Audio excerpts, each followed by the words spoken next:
喺呢2年，幾乎每隔幾日就有一場港鐵 MMA 邀請賽，地點遍佈全港，由港島線打到去觀塘線。而家輪到屯馬線接棒啦。喺11月8號夜晚9點左右，一架由錦上路開緊去元朗嘅列車上面，2個男人，一個係黑衫綁馬尾，一個就着藍色風褸，2個人對望2秒，推咗幾下就正式開波啦。咁一樣啦，喺未開始之前，如果大家未訂閱嘅，請幫手訂閱啦，請讚好及分享俾朋友。如果有時間嘅話，請幫我手睇晒啲廣告，多謝大家。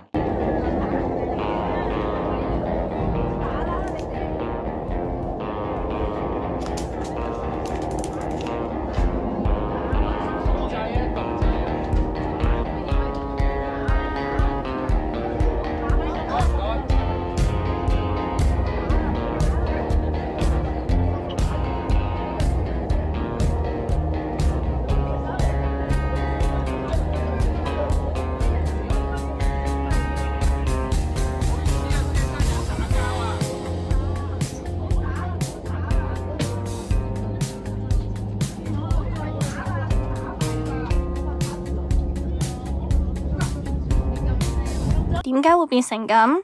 係啲人自己失控，定係呢個社會真係逼人到爆煲呢？其實2樣都啱。壓力已經唔再係個人嘅問題，而係全香港共同嘅問題。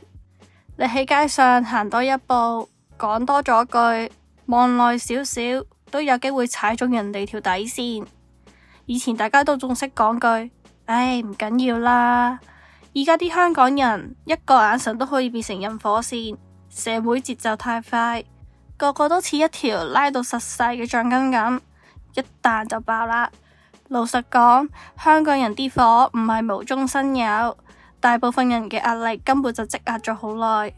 有時發洩出嚟，未必係因為眼前嘅小事，而係早幾個月甚至係幾年前積落嘅怨氣。一句頂撞，一個碰撞都足以引爆。你睇返片中入邊2個男人，明明都唔係真係想打死人嗰啲人，但一巴就收唔返，可能上車之前已經心情差噶啦，再加埋架車有咁多人，咁咪打起上嚟咯。港鐵都講唔出新嘢啦，每一次都係同一份標準回應稿，正如上車了解，乘客唔需要報警，列車運作冇受到影響，真係聽到都識背啊！似乎只要冇死人冇延誤，就代表冇問題啦。有啲人會話，咁咪啲人 EQ 低咯，都唔識忍嘅。但講真，香港而家連忍都變得奢侈。當你日日忍，事事忍，忍到極限，就算係一件好小嘅事，都會成為跨情緒嘅最後一根稻草。喺地鐵撞到人，俾人挑釁講多2句，隨時有人撲埋出嚟添啊！呢一種即時反擊，唔係因為人天生衝動，而係城市長期高壓下嘅自然反應。香港社會而家就似一部壞咗嘅遊戲機，冇得 reset， 冇得 save， 冇得退關，日日重複住返工、交租、塞車、返屋企，所有人都被困喺呢個無限輪迴入邊。再諗返以前，大家都識得揾嘢去釋放壓力。以前壓力大，只需要用好少嘅錢就可以買到娛樂啦。但而家呢，通街貴到離晒譜，想出去放鬆一次都要盤算3次，租貴、樓貴、食嘢又貴、玩都貴，同埋個人做到攰，想偷機做少啲嘢，隔籬已經有港票、外勞、AR 呢啲想揸埋你個飯碗，你邊有時間唞啊？生活冇晒餘地，人自然就會變得燥底，同埋好易情緒爆煲啦。香港人而家真係活得太辛苦，搞到咁都係因為關政府事。人工唔加，生活成本每年都升，醫療又排唔到，政策又離地。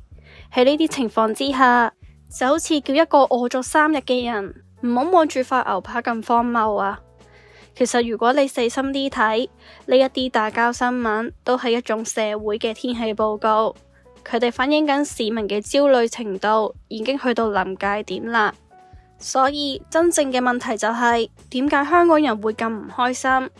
只要呢個城市繼續咁樣運作，繼續用穩定同效率嚟壓住人性，繼續唔俾人唞啖氣，呢啲拳頭仲會不斷出現。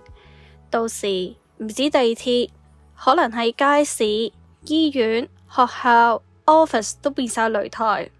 如果大家肯冷靜啲諗一諗，真係嬲嘅就鬧政府先啦。你諗下，打贏對方有咩用啊？輸同贏都唔會幫到你交租、買到樓或者係加到人工。真正令你日日咬牙實齒嘅係啲制度、政策同埋啲離地嘅決策者，佢哋搞到你早出晚歸，冇時間休息，人工又唔升，娛樂又唔敢玩。